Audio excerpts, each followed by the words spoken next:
Hello everyone, welcome to your course, Introduction to Python and Data Science. My name is Michael Mustaine. I'm a data scientist that's going to take you through all 10 of these chapters.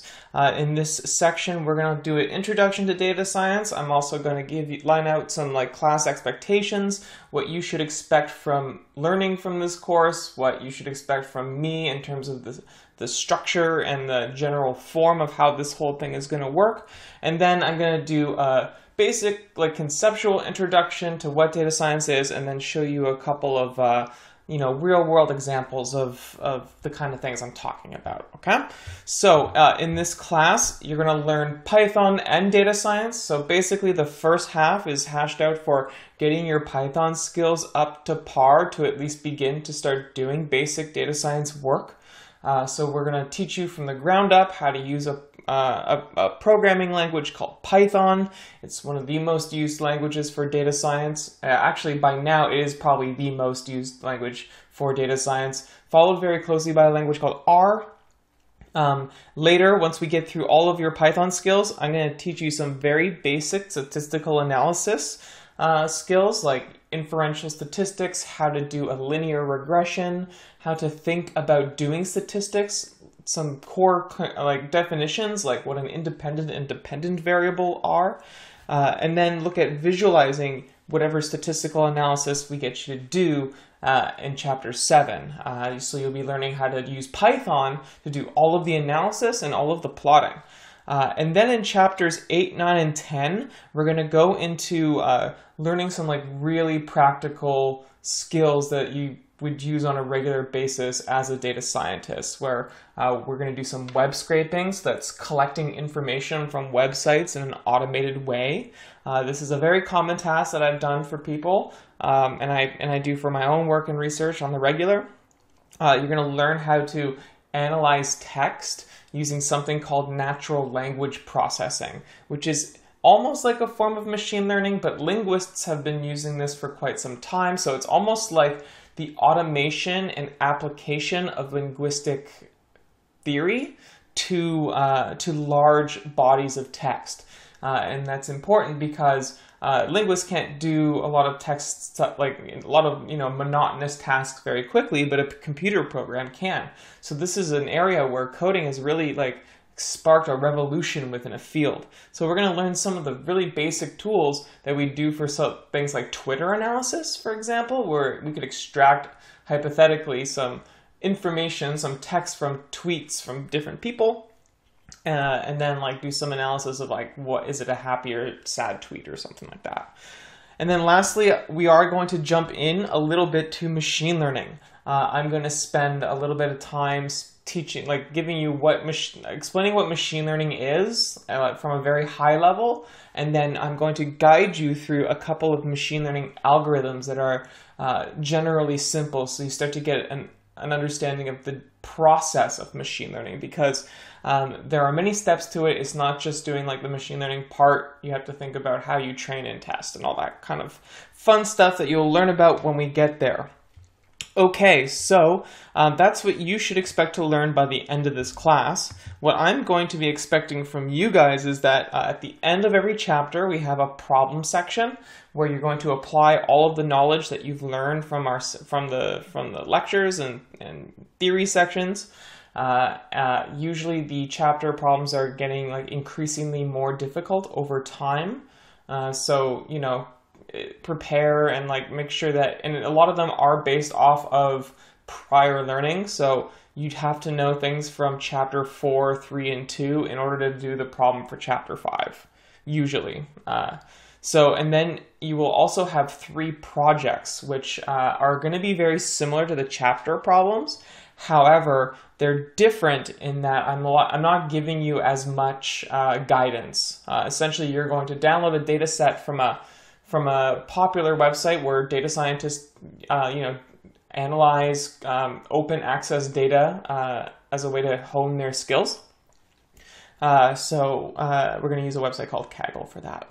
And then what else you should expect is from each of the theory sections, from each of these lectures, basically starting from now onwards, is that you're going to have a what you'll learn section, a definitions section, a syntax section, a coding example section, and a recap section. So I'll have a very similar slide to the one above every time, and if there's any new concepts that you are expected to learn from that section, I'm gonna take some time to just like explain what each of these words mean.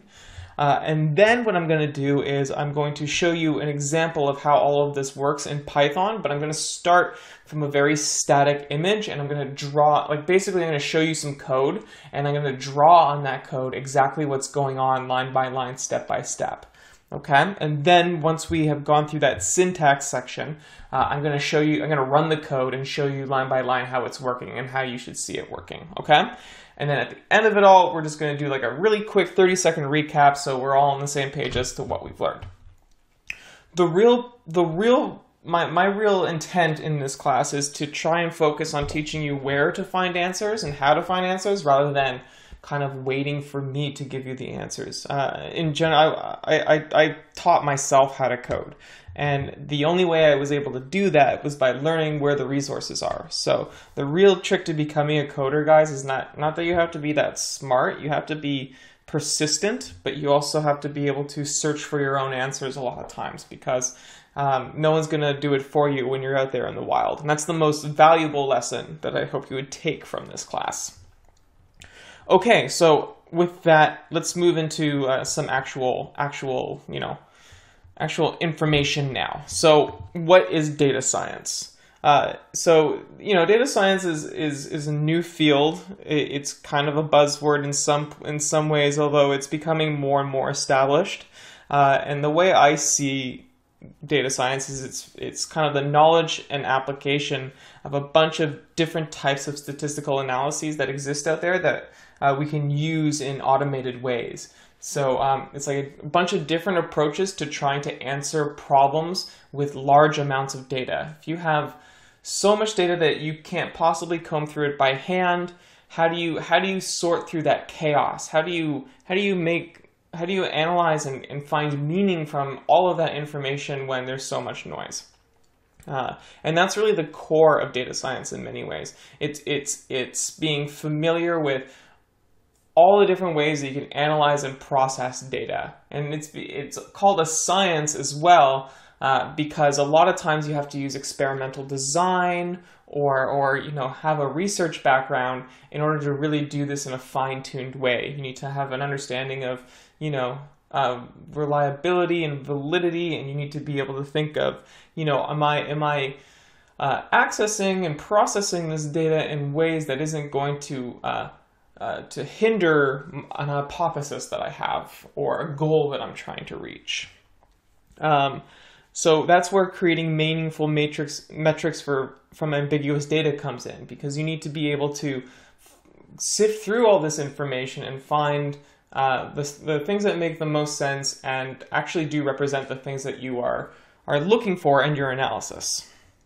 Lastly, a lot of data science is also visualizing results. So you've done all this processing, you got all these cool numbers, you now have to make something pretty from that. And the reason for that is because not everyone is a data scientist. That's your job. So in order to explain what you find, you have to draw pictures sometimes. And we draw pictures in a coded way. We draw pictures in a scientific way, where it's very similar to the plot in a academic journal or article. So that's kind of what I would describe data science as a very high level. Here are a couple of specializations of data science, like where we see data science doing very well in. So vision stuff, so we have like face recognition, object recognition, anything around that is a really dominant area of data science. You can become a vision expert in data science, where you've learned how to take an image or a video and process that video or image down into something that a machine learning model can read and teach it how to understand the difference between sets of images, or to process or to remove aspects of an image. You can teach, you can use data science in order to do all of these kind of things. We also use machine learning for voice recognition. So when we teach, when we want to like have something recognize a person's voice, or recognize what I'm actually saying for some sort of speech-to-text analysis, we use data science techniques in order to create and build those. We use machine learning where we pass in audio information and segment it and teach our algorithms the differences between words so that hopefully they become good at hearing the differences between vowels or words. Machine learning is used a lot right now in the health and medical field. There are a lot of amazing companies out there right now that are using image recognition to find cancerous tumors, sometimes, and other things, sometimes better than doctors themselves. So there's a lot of potential for health and medical fields to benefit and use data science that around the world that are only starting to do that now. I've also seen work where machine learning algorithms are processing medical records to try and find patterns between diseases or, where someone is high risk or low risk, or when some medical professional needs to follow up with a patient. It can all be done through just like scanning a doctor's written text or from, typed in already and doing that analysis. Machine learning is also going wild within business and financial analysis. Stock markets use machine learning quite a bit. Cryptocurrencies are really hot with machine learning as well right now. And there are so many different business analytics applications for machine learning that, if you want to become a data scientist to do that kind of stuff, it's a really hot item. So consider that. And then the last one I'm going to talk about is just natural language processing, where we've already basically mentioned this. So you have, linguists, and we are now able to do all this cool stuff, and we can get, automated chatbots to talk to us almost like we're regular humans and do a really good job. If you've ever used a chatbot for a company's service, it's quite amazing. So, okay, so what kind of skills do data scientists need? These are very quick. Usually data scientists use Python, R, or JavaScript, or a combination of the two. I use Python and R quite a bit. Python's my favorite though, and you're gonna find that actually in terms of the most used languages for data science, it's first Python, then R, then JavaScript. It used to be R, then Python, but Python's growing really, really quickly, and it has been for a little bit. So it's kind of finally taken over as the top data science language. We also use a lot of statistics, and the statistics come from everywhere. From traditional statistical analysis, which is called frequentist or inferential statistics. That's where you get things like t-tests and ANOVAs, if any of these words are familiar to you.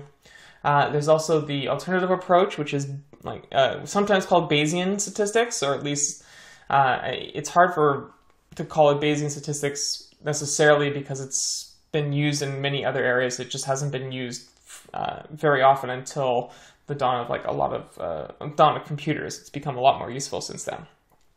And then we use a lot of this thing called machine learning, which we'll spend a lot of time talking about in chapter 10. We also spend a lot of time managing and organizing and cleaning data. We have, let's say, 1 million data points, and guess what? The reality is, most data is messy. So we have to find ways to clean it. We have to chunk it down into a small enough size that we can, access and run our statistical packages or whatever we want to do. But sometimes that means we have to go and find information. So a lot of times I have to spend a lot of work on going to websites and creating scripts that are going to take information from a website so I can do my analysis. When I work with companies that have large databases, you have to learn how to do database management, which is learning about SQL or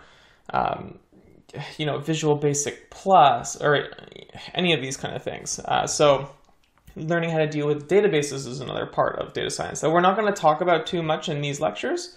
But if you learn this stuff with Python, it won't be a stretch to learn how to access databases. And maybe that can be a future topic we go into.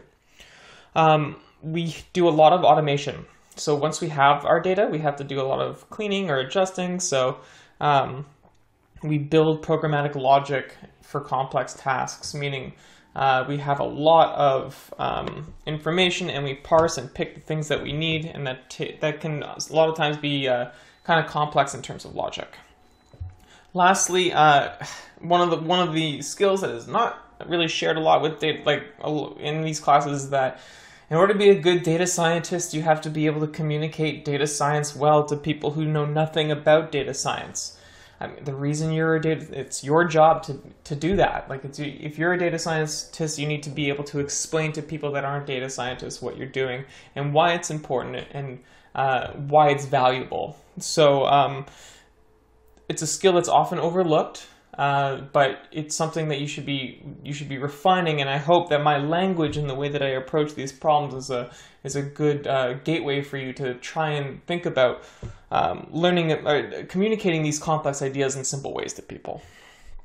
All right, everyone, so we're going to call it there. In this class, we did a bit of an introduction to what data science is. I talked about what your expectations should be for each of these sections and chapters, and we went over some skills and tools that data scientists often use, just like introducing some language and words to you so we can now go forward. So thank you very much, and see you next time.